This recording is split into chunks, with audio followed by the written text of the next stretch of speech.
Hi there, and welcome to Alaska's news source. My name is political reporter Wil Courtney, and joining me today, I have Reverend Matt Schultz, U.S. House candidate. Reverend Schultz, let's start from the top. Why don't you introduce yourself to us? You're one of the few candidates in the 2026 race that's not an elected official right now. Obviously, we have just a very big race, looking at governor, House, Senate. Tell me a little bit about yourself. Glad to. Hi, I'm Reverend Matt Schultz. I'm a pastor and I have been for decades, and it's a life of service. I've been involved in taking care of people, helping people, trying to help people find their way forward in a way that's joyful and healthy and thriving. Been doing that my whole life, and a lot of that has to do with advocating for rational and compassionate policies at the municipal, state, and federal level. So it's a nice sidestep for me into focusing more on that policy, most of which ought to be relatively easy to switch to policies of common sense and kindness. Tell me a little bit about that moment where you decided this is my time to run for office. Yeah, it's been a long, slow process of change over time, which I think is a healthy way to do it.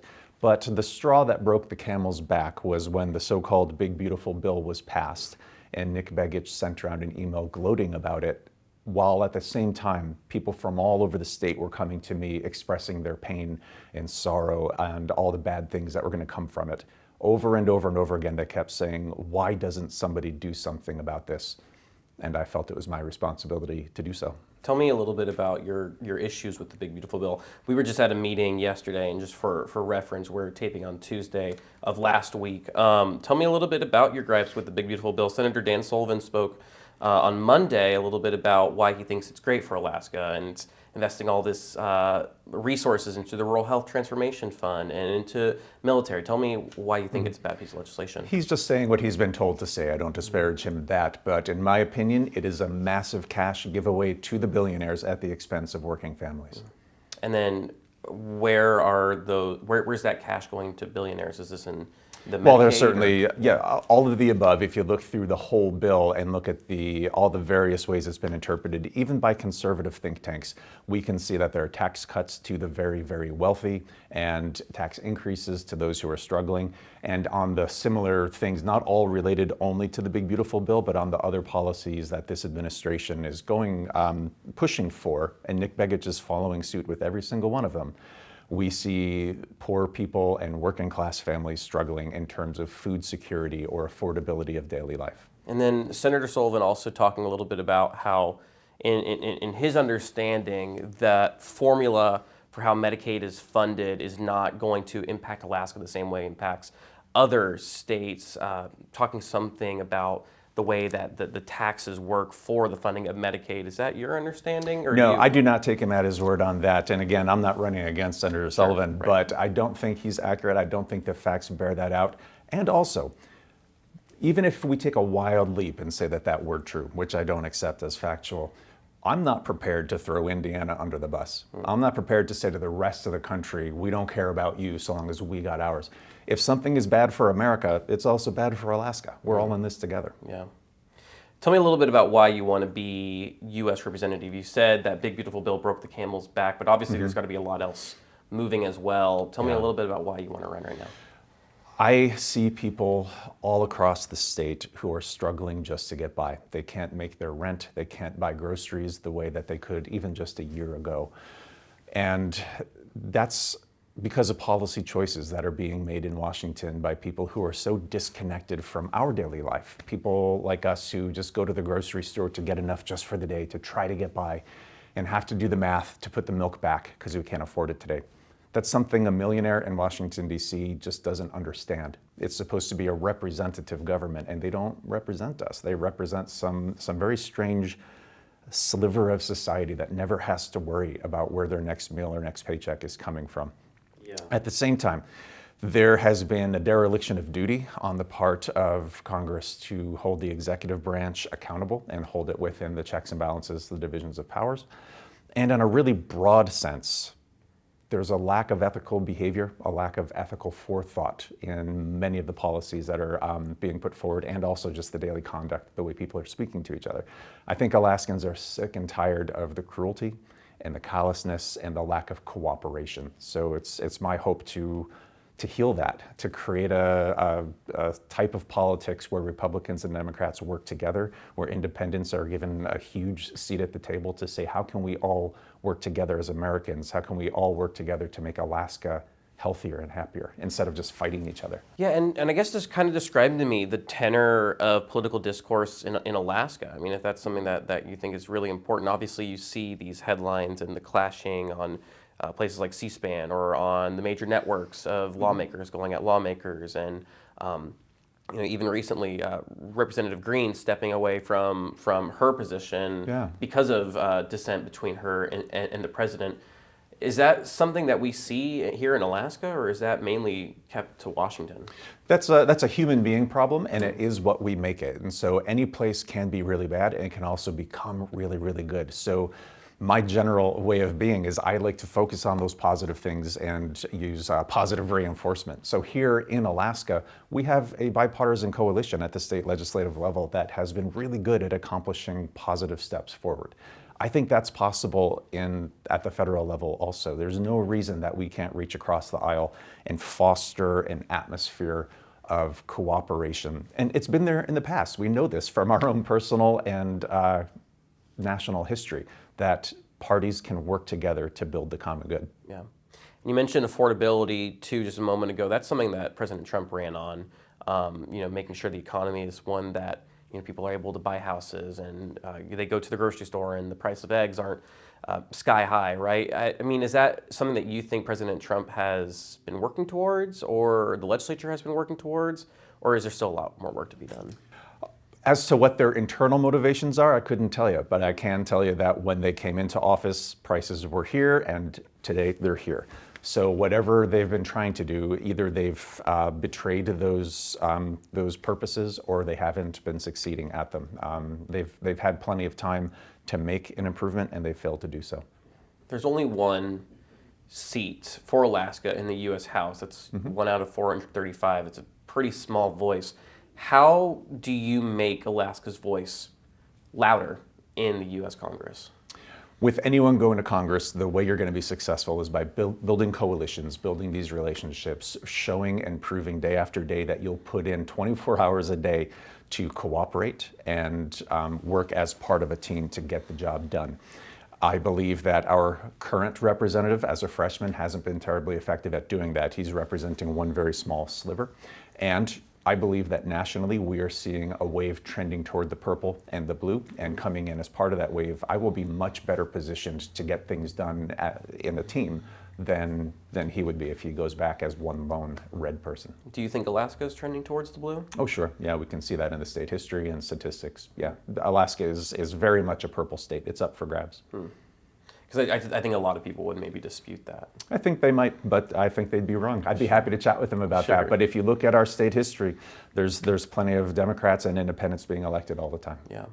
And that's something about your seat as well, that it has a history of being a little flip-floppy. Obviously, right now, you have Representative Begichin. Just a moment ago, just what feels like a few months ago, really, Representative Peltola was in, a Democrat. And before her, a Republican. You see this trend of flip-flop. So, I mean, if the trend continues, we are looking at a Democrat again. But I think at the same time, looking at the last election results, we did see a pretty strong red sweep here in Alaska. What do you maybe expect for this upcoming election?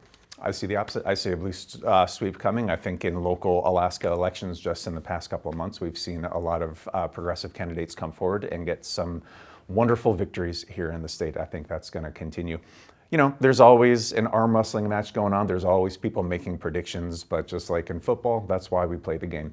What I plan to do is be out there campaigning every single day, reaching out not just to people who already agree with me, but more importantly, reaching out to independents who are still weighing their options. And so very importantly, I want to meet and speak with and hear from Republicans to say, what are the good and true virtues that you are voting to support?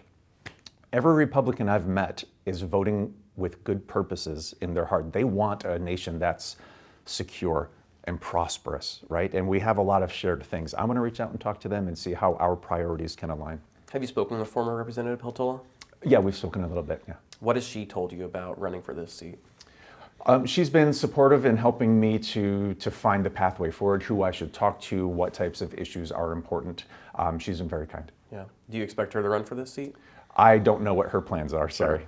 No, and that's fine. Yeah. I mean, I guess I would just maybe be a little bit, I guess, challenging as a Democrat to run against a former U.S. representative. Oh, I don't anticipate that she'll run for the seat that I'm running for. That's not my understanding. Gotcha. Yeah. Okay, let's talk a little bit about some policy issues. I think this is the crux of what I want to spend some of my time with, talking a little bit about what you think is important for the state of Alaska, where things currently stand. So I just have a list of issues, both national and state focused as well. There's obviously just a ton when it comes to where our state currently is. So let's just kind of go down the list. Tell me what you think about some of these issues. Let's just start with gun rights. Your thoughts on gun rights? That's a broad topic. There's Yeah. not a specific question there. Yeah, I think the Second Amendment is a good thing. I support it. I think as with any of our rights, there are certain restrictions that have to be there in order for society to function safely and wisely. Over the summer, you saw the BSA, a fight for the BSA, the base student allocation, here in the state of Alaska. The state of education, a little bit in flux right now. Where does the state of education kind of sit in Alaska for you? Do you think it's successful? Do you think it needs work? Oh, it certainly needs work. I mean, just like you would say to a student, here are your successes, here's where you need to have improvements. In my opinion, education as a goal for the entire nation should be prioritized. It should be one of the first things we consider when we're putting together a budget. We should make our schools a place of joy and of learning and of excitement, of community gathering. Education is the way that we can find our way out of every other issue. If we raise students that are coming out into our workforce and into our leadership and into our society, and they've been taught how to think critically, how to pursue and understand science, and how to base our policies on that science, this world could turn around and become a much more beautiful place in under a generation. Yeah. And I guess how do you work in, because this has been like a fight in the state legislature, right, between the state legislature and the governor. It's not really something that I've seen, at least when I was covering this. It's something that stemmed out of Alaska when it came to our senators or Representative Begich. Is that something that you would want to maybe take to Congress about, making sure that Alaska's education is funded sufficiently, or? We would have to see what the state legislature wants and what role the federal government can play in that. There are certain sources of funding that the federal government can provide, and I would be very much in favor of that. We have to remember that life is different up here due to the vastness of our state and a lot of the specific unique ways that our culture operates up here. It sometimes does require extra money. It sometimes does require different rules than they have in the lower 48. So I would spend a lot of my time really helping to educate the rest of Congress about that. One of my great joys in life is to tell the rest of the world about how wonderful Alaska is and go around singing Alaska's praises. And so whenever I'm on the phone to friends that live outside, that's 90% of what I'm doing, is telling them about how great this place is. I would take that to Congress to talk about, here's why we need more funding in Alaska to care for our schools and to bolster our students and teachers. Yeah, and illegal immigration, obviously something very important for a lot of voters, both in Alaska and outside of the state as well. You've seen, President Trump really run on it, President Trump winning here in the state, but also you've seen it recently in the Big Beautiful Bill saying that illegal aliens are taking Medicaid. That claim has been disputed. But tell me a little bit about where you believe illegal immigration kind of currently sits here in the U.S. Is it being properly addressed? Obviously, the ICE raids are making national headlines almost every day. Immigration is a hugely important issue for sure, and it's funny that in your question you mentioned one thing. It said, but that's been disputed, and I think that gets to the heart of the matter, which is there is too often the attempt to form a policy without first agreeing on what the facts of the matter are. And I think that a lot of people voted for this administration expecting one type of action and are now getting a different type of action. And I think that's where a lot of our bipartisan cooperation can begin to grow, to say the thing that you thought you were voting for has a lot of merit to it. You want a system that's fair. You want a system that's safe for all Americans. Well, that's what I want too. Let's start figuring out exactly what the numbers are, how many people are coming in, what the crime rate is amongst that population, how can we address that in a way that's not only based on facts, but also expresses the true compassion that is at the heart of what America is supposed to be. And so, for example, I don't think that part of what America wants to be is a nation where people can be rounded up off the street by masked individuals whose names and badges are not visible, right, without due process, and then we don't know how to reach them again. They're essentially disappeared. I don't think that's a conservative value. I don't think that's an American value. Tell me, so I looked at your website, and you have a list of 4 major policy choices or directions that you want to take. One of the top ones, healthcare and Medicaid. I know we already spoke a little bit about it.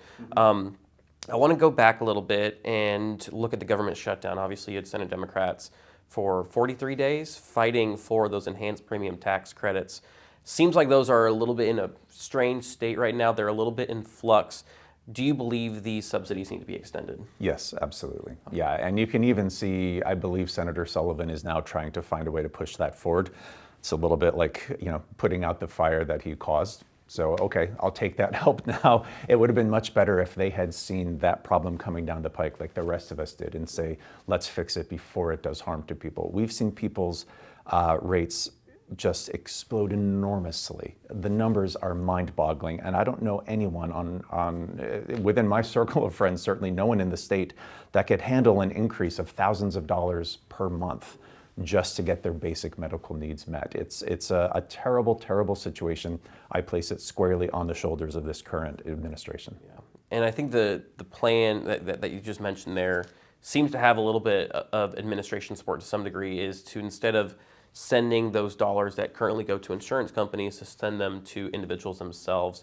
That was largely championed by Senator Cassidy out of Louisiana. Is that something that's been on your radar, and what do you think about that plan? That part has not been on my radar. I'm focusing really on the campaign right now. I will work with anyone that's trying to put forward a plan that provides relief to working class Americans. And if this one is a step in that direction, great. But we also have to recognize, again, they're trying to put on a temporary patch on a problem that they caused. I would much rather solve the root of the problem and make healthcare affordable to all people and accessible to all people.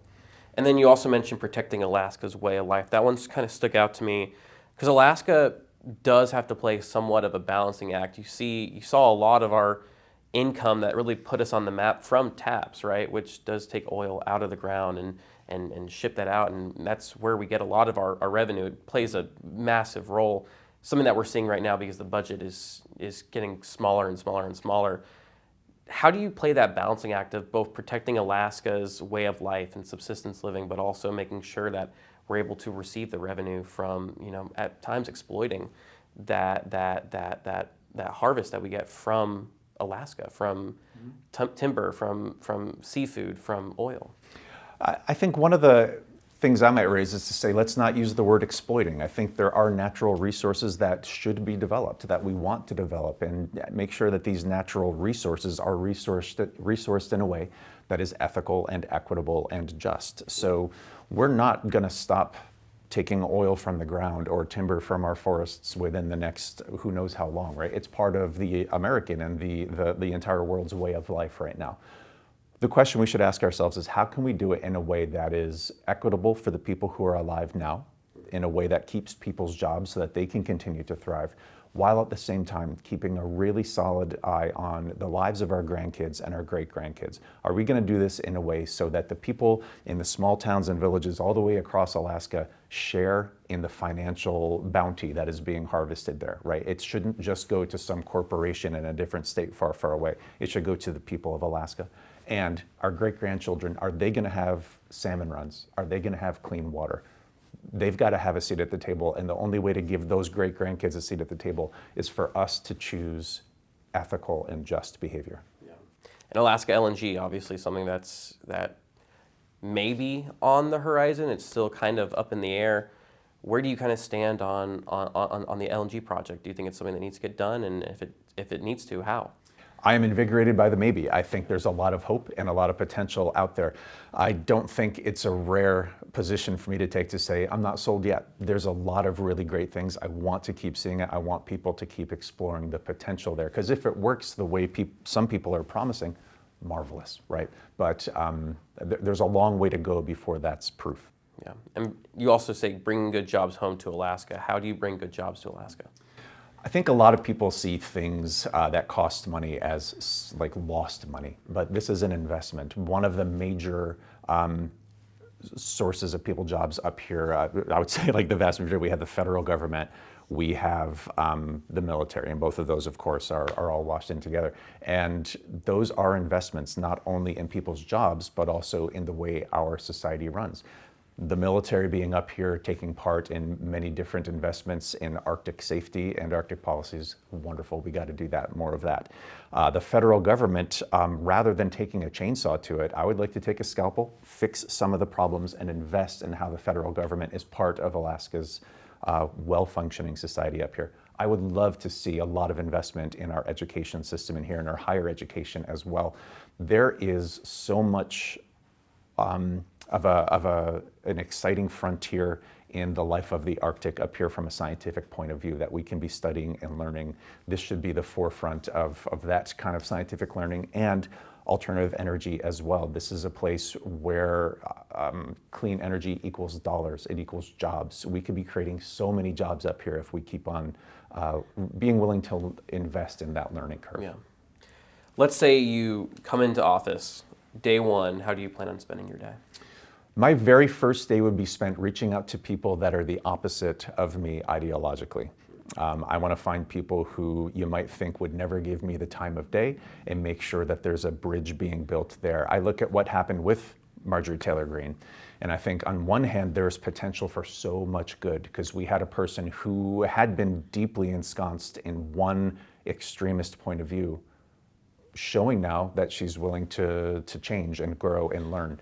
That's something we should welcome. That's a process of growth and learning that we should encourage and say every single person in Congress should be willing to say, maybe I'm wrong about this. Let's work together and find a way to build something better together. Yeah. Well, Reverend Schultz, I don't know if I have too many more questions for you, but I do want to ask one thing.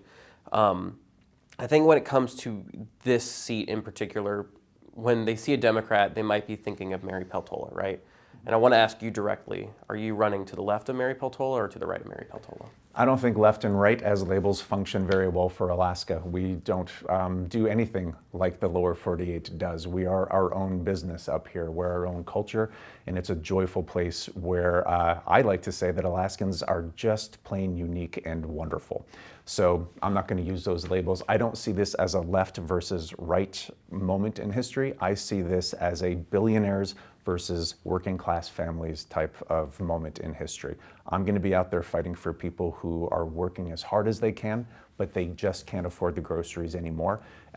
And the reason that's happening is because of the greed of a very few people in Washington, D.C. hoarding the money for themselves. And maybe your answer is what you just said, but why do you think right now in the 2026 election, why do you think you're going to win? Because those things that I just said resonate with all Americans and Alaskans. I think I'm going to win because people have had enough. People are recognizing that the system as it is currently operating was designed to benefit the billionaires. It was not designed to benefit we, the people. And it's time for us to cast our votes in a way that bring that focus back on the voters and back on working class Americans. Reverend Schultz, any last comment? Yeah, my last comment is this. I can't believe how lucky I am because I love Alaska so very much. To even be in this race is a great honor and a privilege, and I will work every minute of every day to make Alaska proud. Reverend Matt Schultz, thank you for your time, sir. It's really a pleasure. Appreciate it. Thank you. Thank you. Thank you for listening to Alaska's Political Pipeline. If you like what you listen to, consider rating our podcast and giving us a follow. We'll be back in your feeds next Monday, but in the meantime, please take care.